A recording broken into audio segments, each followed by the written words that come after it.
The howling of wolves pierced the frigid Montana night as Victoria Emmerson clutched her 6-year-old daughter Emma to her chest, the abandoned mining cabin offering little protection against the growing threat outside. The year was 1879, and what had begun as a desperate journey west to start anew had quickly descended into a nightmare of hunger, cold, and now the circling predators whose yellow eyes glinted through the cracks in the weathered boards. "Mama, they're coming closer," Emma whimpered, her small fingers digging into Victoria's threadbare coat. "Hush now," Victoria whispered, though her own voice trembled. Her husband Thomas had died 3 months prior, leaving her alone to navigate the cruel wilderness with nothing but a wagon that had broken an axle 2 days ago, forcing them to seek refuge in this dilapidated shelter. The food had run out yesterday. The water would be gone by morning. The wolves growled, their paws scratching against the door that Victoria had barricaded with the cabin's only chair. It wouldn't hold long. She closed her eyes, pressed her lips to Emma's forehead, and prayed for a miracle she didn't believe would come. Then came the sound of hoofbeats, thundering across the snow-covered ground, followed by a sharp whistle and the crack of a rifle. The wolves scattered, their howls fading into the darkness.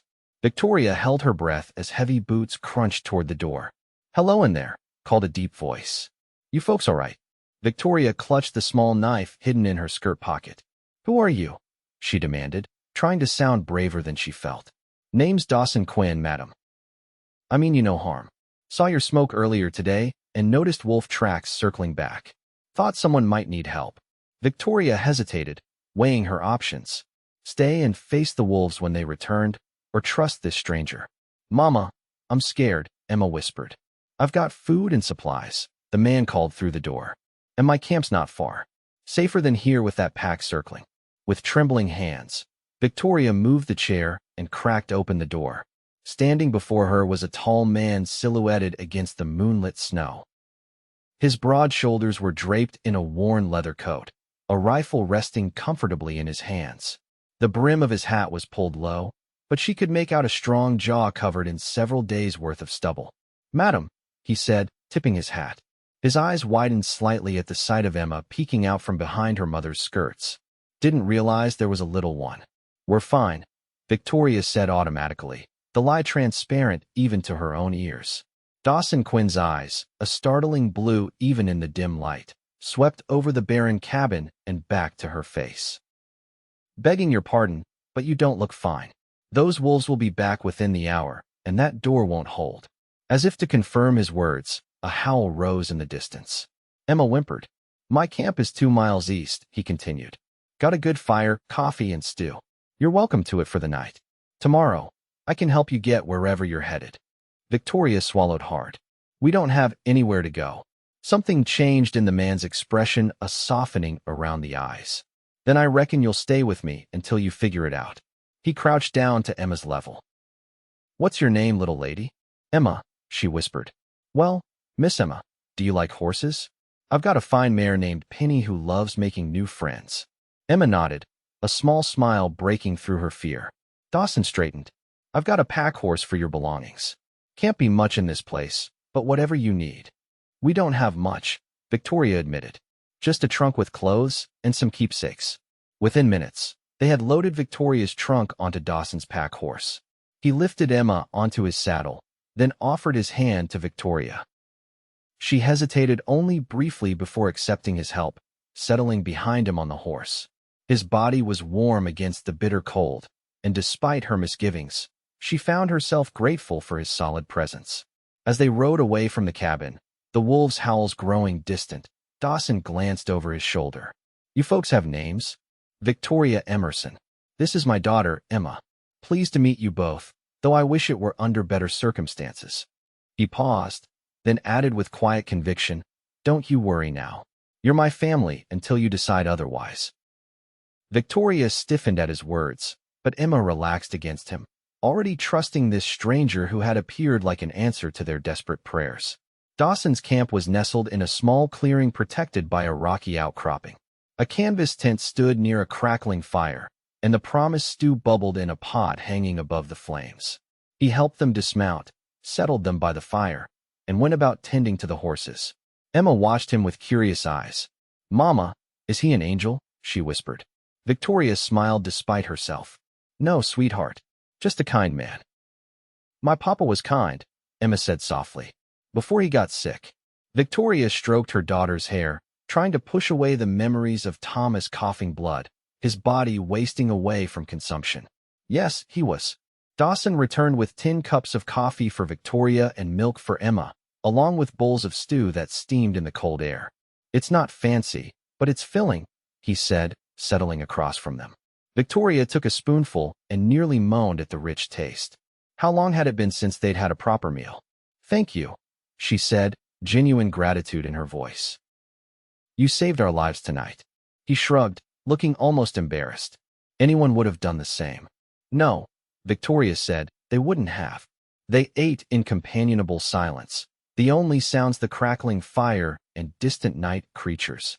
When Emma's eyes began to droop, Dawson offered them his tent. "I'll sleep by the fire," he insisted when Victoria protested. "Been doing it for years. You ladies take the tent." Inside the canvas shelter, Victoria tucked Emma into Dawson's bedroll, watching as her daughter quickly succumbed to exhaustion. She sat beside her, listening to the sounds of Dawson moving around the camp. What kind of man would give up his shelter to strangers? In her experience, men always wanted something in return. As if sensing her thoughts, Dawson spoke from outside. "Mrs. Emmerson, I meant what I said earlier. You and your girl are safe with me. I'll help you get where you need to go, no strings attached." Victoria moved to the tent flap. "Why would you do that for people you don't know?" He was sitting by the fire, his rifle across his lap, his face half hidden by shadow. 5 years ago, I was caught in a blizzard up in the mountains. Would have died if an old trapper hadn't found me. He said something I never forgot. In this country, the only way to survive is to help each other. He looked up at her. "So that's what I do." Victoria studied him, trying to gauge his sincerity. "We were heading to Oregon," she admitted. "My husband's brother has a farm there. He said we could stay, but—" She hesitated. "Thomas died 3 months ago. We kept going because we had nowhere else to turn." Dawson nodded, his expression somber. "I'm sorry for your loss, madam. Oregon's a fair piece from here, but it's doable. I can escort you, if you'll allow it." "Why would you do that? You must have your own plans." He smiled slightly. "Nothing that can't wait. I'm a trapper by trade, but the season's almost over. Was heading to Butte for supplies before wintering at my cabin. Oregon's just a different direction." Victoria wanted to refuse, to maintain her independence, but the memory of the wolves and Emma's frightened face made her reconsider. "I can pay you," she offered. "Not much, but something for your trouble." "No need," he said firmly. "Consider it a debt repaid to that old trapper." Victoria retreated into the tent, her mind whirling with conflicting emotions. Gratitude warred with suspicion, hope with fear. She lay down beside Emma, pulling the blanket over them both, and despite her intention to remain vigilant, exhaustion soon claimed her. She woke to the smell of coffee and bacon. Emma was already up, sitting by the fire with Dawson, who was showing her how to whittle a small piece of wood. "See, you always cut away from yourself," he was saying, his large hands gently guiding her smaller ones. "Safety first." Victoria watched them for a moment, struck by the natural ease between them. Emma hadn't taken to anyone so quickly since Thomas died. "Good morning," Dawson said, noticing her. "Coffee's hot if you want some." The next few days fell into a surprisingly comfortable routine. They traveled east, making steady progress despite the rugged terrain. Dawson was unfailingly patient, teaching Emma about the wilderness as they rode, showing her animal tracks and edible plants. To Victoria, he was respectful and kind, never pushing for more information than she volunteered. At night, he told stories by the campfire, tales of his travels across the frontier, adventures with friendly Indian tribes, and narrow escapes from danger. Emma was enchanted, and Victoria found herself equally captivated, not just by the stories but by the man himself. On the 5th night, after Emma had fallen asleep in the tent, Victoria joined Dawson by the fire. "You're good with her," she said softly. He smiled, the firelight dancing across his features. "She's a special girl. Smart, too. Like her father," Victoria said, a familiar ache in her chest. "Thomas was a schoolteacher before we left Cincinnati. He always dreamed of going west, starting fresh. What did you do? Back in Cincinnati, Dawson asked. I was a seamstress. Nothing glamorous, but it paid the bills. She pulled her shawl tighter against the evening chill. What about you? Have you always been a trapper? He shook his head. Started as a ranch hand down in Texas. Did some scouting for the army during the war. Tried my hand at prospecting, but never had the luck for it. He prodded the fire with a stick. Found I preferred the solitude of trapping. No one to answer to but myself. Don't you get lonely? Something flickered in his eyes. Sometimes. But it's a peaceful kind of lonely, if that makes sense. Victoria nodded, understanding more than she wanted to admit. After Thomas died, I thought the loneliness would kill me. But then I realized I couldn't let it, not with Emma depending on me. You're a strong woman, Victoria Emmerson, Dawson said, his voice low and sincere. The use of her first name sent an unexpected warmth through her. Not strong enough to save us from those wolves, she reminded him. Strength isn't about doing everything alone. Sometimes it's about knowing when to accept help. Their eyes met across the fire, and for a moment, Victoria felt something stir within her that she'd thought had died with Thomas. She quickly looked away. I should check on Emma. The next morning brought rain, forcing them to take shelter in an abandoned line shack. The close quarters made Victoria acutely aware of Dawson's presence, the breadth of his shoulders, the gentle way he spoke to Emma, the respect with which he treated Victoria herself. As the day wore on, Emma grew restless. I'm bored, Mama. Dawson rummaged in his saddlebags and produced a deck of playing cards. Ever played Go Fish, Miss Emma? Her face lit up. Papa taught me. They played for hours, Emma's giggles filling the small space. When she finally tired and fell asleep on a makeshift pallet, Victoria and Dawson continued with a game of poker. Where did you learn to play? She asked, studying her cards. Army camps, mostly. Spent a lot of long nights with nothing better to do. He laid down his hand. 3 of a kind. Victoria revealed her cards with a small smile. Straight. He chuckled. Thomas teach you to play like that? No, she admitted. My father. He was a riverboat captain on the Ohio. Said every woman should know how to play cards and shoot straight. Can you? Shoot straight, I mean. Victoria nodded. Papa made sure of it. Though I haven't had much practice since. She trailed off, thinking of the small revolver buried in her trunk, untouched since Thomas's death. Might be good to keep in practice, Dawson suggested. I could help if you want. The next day, after the rain cleared, he set up targets against a hillside. Victoria's first shots went wide, but by the 10th, she was hitting the center consistently. You're a natural, Dawson said approvingly. Mama, you're like Annie Oakley, Emma exclaimed, bouncing on her toes. Victoria laughed, feeling lighter than she had in months. Hardly, but thank you, sweetheart. That night, after Emma was asleep, Victoria found herself opening up to Dawson about her life with Thomas, their dreams of a fresh start in Oregon, and her fears for the future. I don't know if I can do this alone, she confessed. Raise her, build a life. You're not alone, Dawson said quietly. Not anymore. The words hung between them, loaded with meaning neither was ready to acknowledge. As they continued their journey, Victoria noticed Dawson watching her when he thought she wasn't looking. She caught herself doing the same, studying the way his hands expertly guided the horses, how his eyes crinkled at the corners when he smiled at Emma's antics. 2 weeks into their journey, they reached a small trading post where Dawson insisted on buying supplies, new clothes for both Victoria and Emma, proper boots for the cold weather ahead, and extra blankets. When Victoria protested the expense, he waved away her concerns. Had a good season, he said. Besides, can't have my family looking threadbare, can I? There was again that word. Family.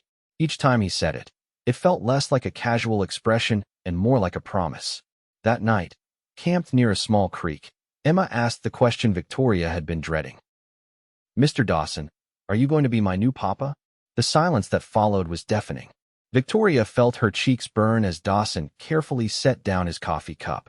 Emma, that's not appropriate, Victoria began, but Dawson interrupted gently. That's a mighty big question, Miss Emma, and one that your mama and I would need to talk about. But I can tell you this, I care about you and your mama very much. Emma seemed satisfied with the answer and soon after went to sleep, but the question lingered in the air between the adults. I'm sorry, Victoria said once they were alone. She shouldn't have asked that. Kids say what's on their minds, Dawson replied, his eyes on the fire. It's one of the things I like about them. He looked up at her. She's not wrong to wonder, though. Victoria's heart quickened. What do you mean? He moved to sit beside her on the log. Victoria, I know it hasn't been long, and I know you're still grieving Thomas. But these past weeks with you and Emma, they've been the best of my life. Dawson, let me finish, please. I've lived alone for a long time.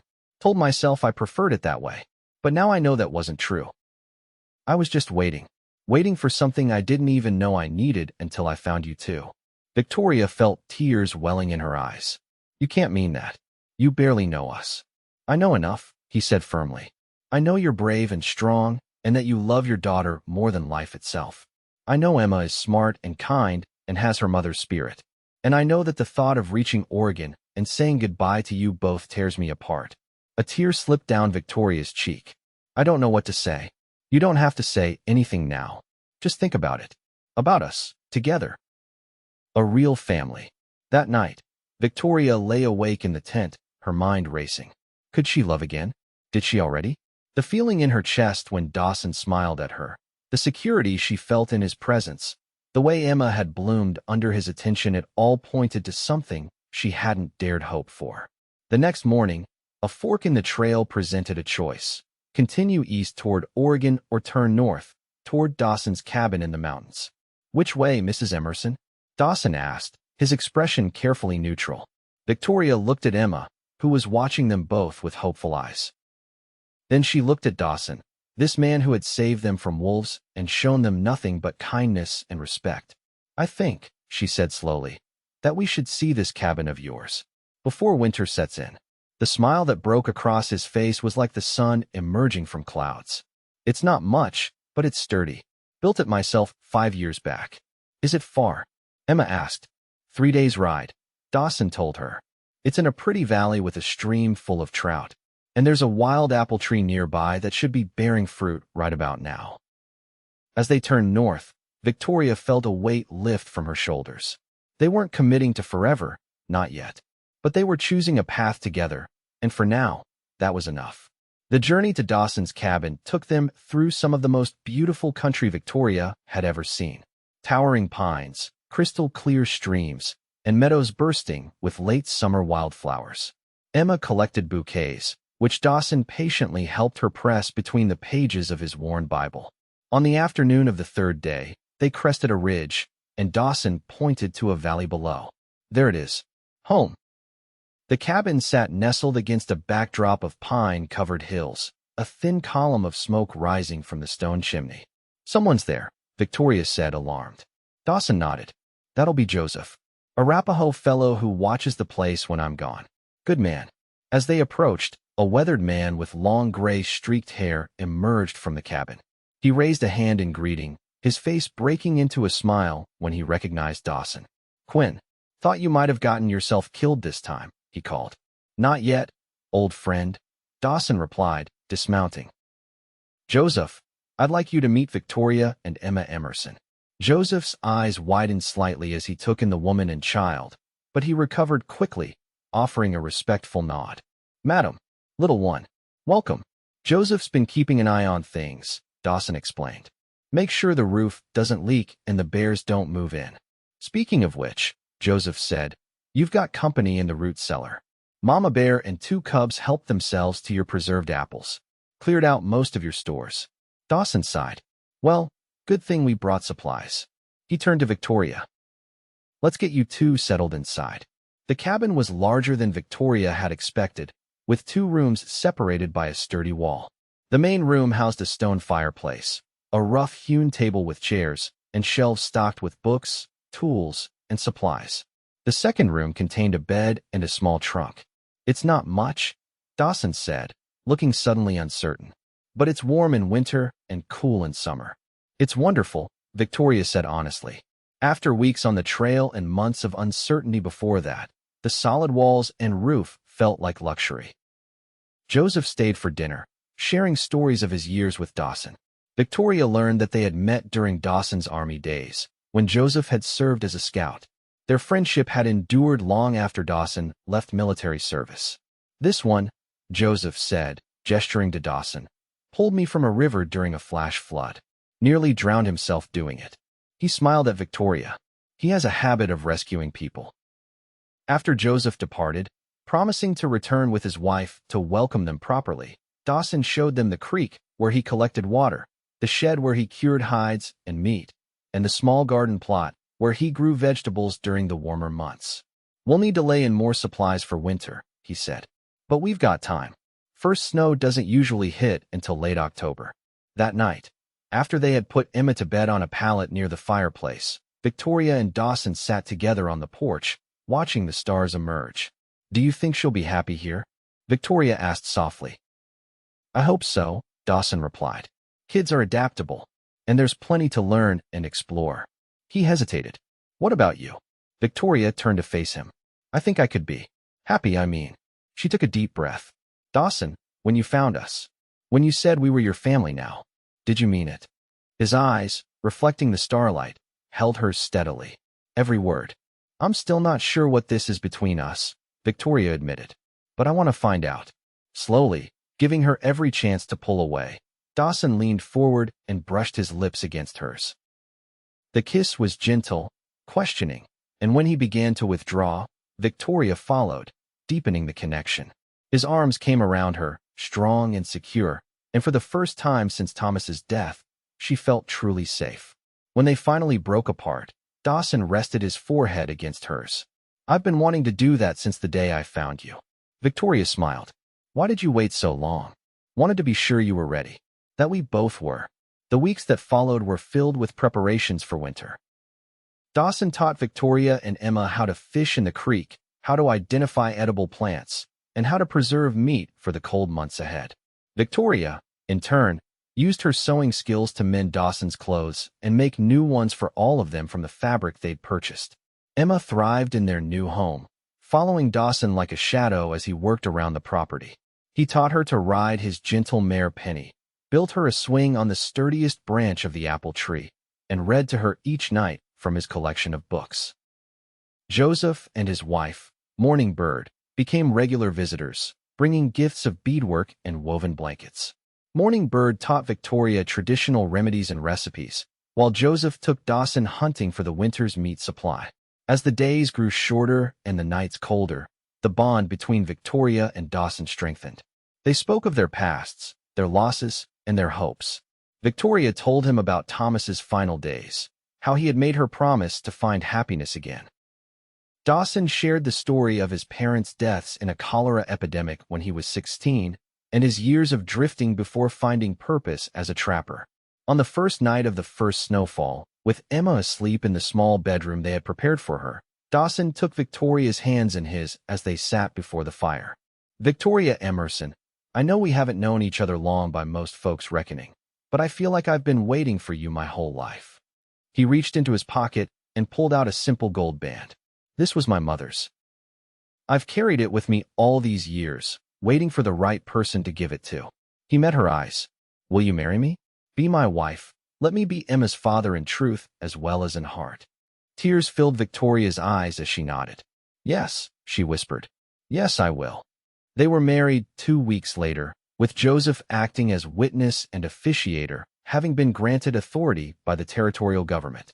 Morning Bird wove flower crowns of dried blossoms for Victoria and Emma, and Dawson wore his one good shirt, freshly pressed by his bride-to-be. Emma was ecstatic, proudly calling Dawson Papa for the first time. The simple ceremony, conducted before the fireplace with the snow falling thick outside, was more meaningful to Victoria than any elaborate church wedding could have been. That night, after Emma was asleep, Dawson carried Victoria across the threshold of their bedroom. "Mrs. Quinn," he said, his voice husky. "I like the sound of that," she replied, reaching up to touch his face.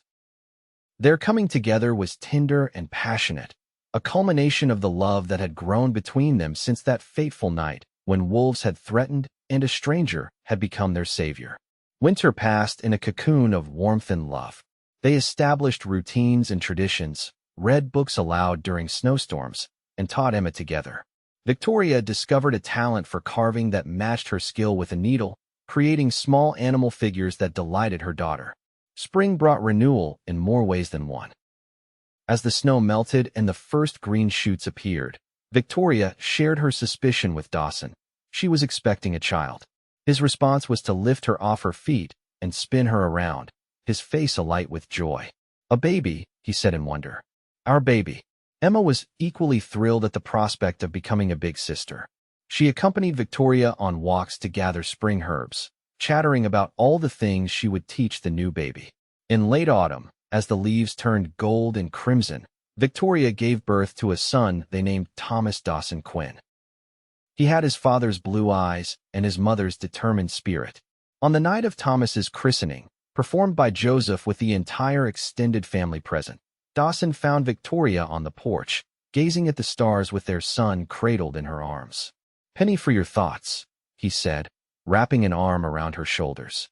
"I was thinking about wolves," she admitted. "How something so frightening led to something so beautiful." Dawson kissed her temple. "Life's funny that way. Sometimes the darkest moments lead us exactly where we need to be." He looked down at their sleeping son. "I meant what I said that night, you know, about you being my family."